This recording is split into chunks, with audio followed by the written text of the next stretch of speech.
I went through counseling at in my teenage years because I was acting out like crazy, and couldn't explain it to myself. My parents didn't know what was going on with me.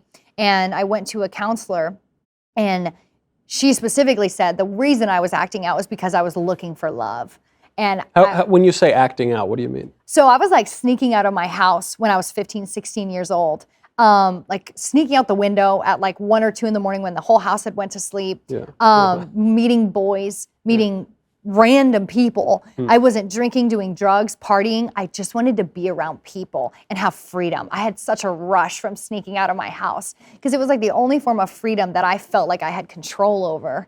And it was such a dark time in my life, and my parents ended up calling the cops on me, and that was like the last time I did it. How did you even find these people if you're in this realm? Online, like just random. I had an iPod that I had a phone, but it didn't have internet because my parents were like very strict about that. But I had secretly bought an iPod off of line, like Craigslist or something, and connected it to my Wi-Fi and was just like meeting people like that. And that was the most dangerous thing, obviously. Yeah. But I didn't care. So you're meeting them on Facebook or something? Or Facebook or like some kind of apps, like a dating app or something like that. I can't remember specifically right now, but one was off Facebook for sure. I did not care.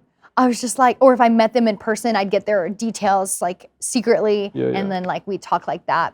But I just really wanted attention, and I knew it was like physically. So I have been like, I feel as though I'm a very like sexual, like hyperactive person. That's what I told myself for the longest time because that's what I was craving. But I think truly it was like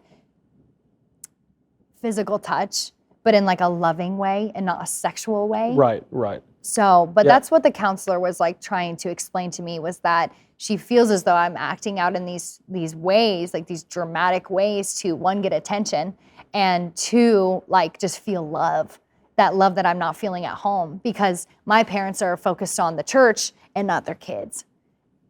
So like you can be a shepherd of the sheep in the church, but if you're not being a shepherd in your own home, they're turning into wolves over here, starving. Charity is the most important virtue, but charity begins at love. home. Yeah. Right. Yeah. Absolutely. So I don't know anything about running a family, so I can't imagine how difficult it could have been, for sure. I'm not judging my parents in any manner. I think they did the best they could, truly. I'm not blaming them or anyone for my actions at all. It was completely my choice. We all have free will, don't we? We do, though our will is conditioned by our circumstances. And I agree with that completely. When I watched your last podcast on that, I was like, wow, speak truth. I know, it's not a very politically correct view now because it's not a very liberal view. Yeah. But no, obviously, this is why education is so important. It's why we call it liberal education. Is it not in like the modern political sense, but in the sense that the way that we learn to use our freedom, to make sense of our freedom, is through education and cultivating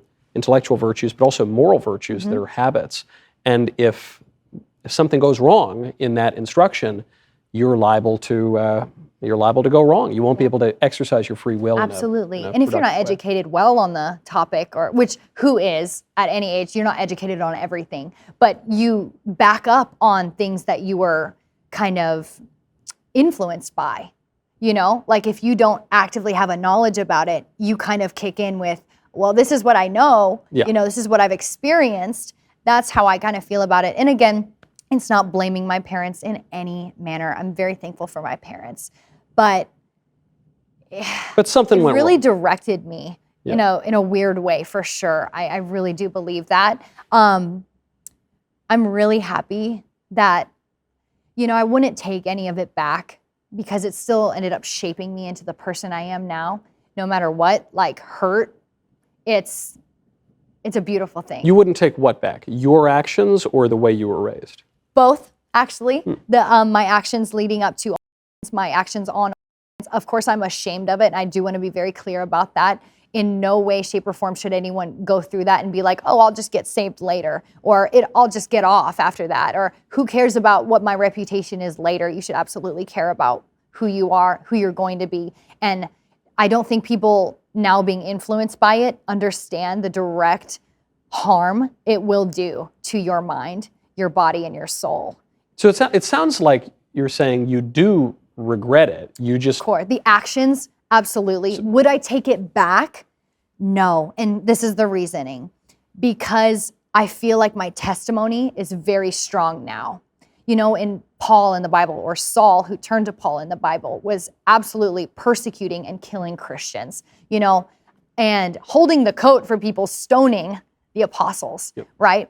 So he got radically changed on the road to Damascus, completely changed, you know, was blinded even, and regained his sight, but then radically got saved by God himself and changed and became a living, walking testimony to people who were just like him, or so many others. You know, he started writing letters to the churches, you know, bluntly calling them out or praising them for what they're doing in the community of Christ. And I thought that was so bold. But why I say I wouldn't take it back is because God could absolutely use me if I never would have gotten on. I don't need to have that testimony to be able to reach people. But if you were a young girl thinking about starting an and being influenced by this current generation to start an, would you listen to the person that's never been on or never had any direct connection to it saying, don't do it, don't do it? Or would you listen to the person at the top of the hill who's saying, there's a cliff after this? Right. You might listen to both. You could, absolutely, depending on so many different things. But I'm stubborn. So, and I'm one of those hands-on people that kind of want to figure it out for myself. I personally would listen to the person at the top of the hill being like, do not come up here. Please, this is fatal. You know, other than someone who really doesn't have a whole bunch of knowledge on it and might not even be experiencing the feelings and whatever that person's going through, you know, a lot of insecurities. I say insecurities because that's exactly how I was feeling in my life when I decided to join, about my looks, about how people perceived me, being someone online. Like there was a lot of pressure. So you weren't, when you say you have insecurities about your looks or had them then, it's not that you joined because you thought I'm hot and I can make a buck. You're saying I think I'm ugly or something. I needed to be noticed. Yeah. And a lot of people want to point that out about me, like, oh, you just want attention. Even now, I just want attention. I want God to have the attention, full and foremost. About anything that I say now, it's about him and not me anymore. And I love that. I'm so happy to have him take center stage and me be in the back with a clipboard. You know? Cupio dissolvi, to quote. So, but then I was in such a horrible place in my mental. Again, not feeling much, wasn't crying. I went through quite a few really hard relationships that made me feel even worse about myself. And I understand that it was my choice. This is before? Before, yes. So I went through quite a few relationships. I didn't have good friends at all. I wasn't in contact with my parents like that. So you already had a falling out with your parents at this point? Before? It wasn't as dramatic as the one when I started, but I was not like, I was speaking to my dad, but we weren't like good. And my mom and I just like barely ever spoke. So her and I have never really had a good relationship, although I do hope that changes. We still don't have a good relationship, and I'm not quite sure why. But, you know, in my mind, I expected this change to be like the prodigal son returning, you know? In my mind, I was like, I hope that's something like what it's like to return home whole, and not whole. He didn't come back whole. He came back broken, you know? And then he comes back to his home, you know, where he belongs, and got an amazing welcome. I'm not expecting a delicious fatted calf. Yes. And I wanted that, but it did not happen at all. And it kind of broke my heart a little bit. But with either of your parents, it didn't happen. In fact, they're actually getting another divorce right now. So, oh man, that's brutal. Yeah, but it's okay, you know, it's okay.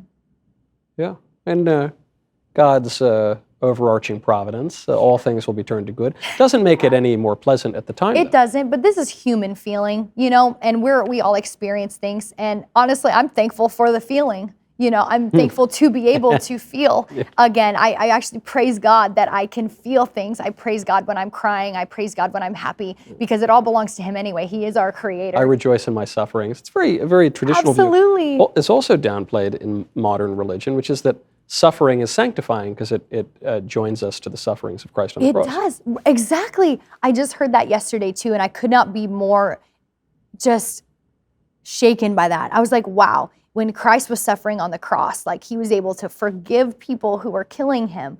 And that was so beautiful. Like he wasn't rejoicing in the suffering, but thankful for it.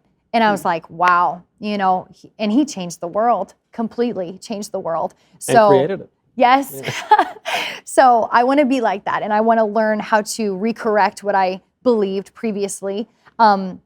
I'm just really excited for this new learning portion in my life because I thought I was a scholar, truly. I really did. Yeah. I thought I had it all down. I'm like, I'm independent, I'm making money, I don't need a man. I am good to go. Like my future, my career, everything is great. Like I got a dog, I'm fine.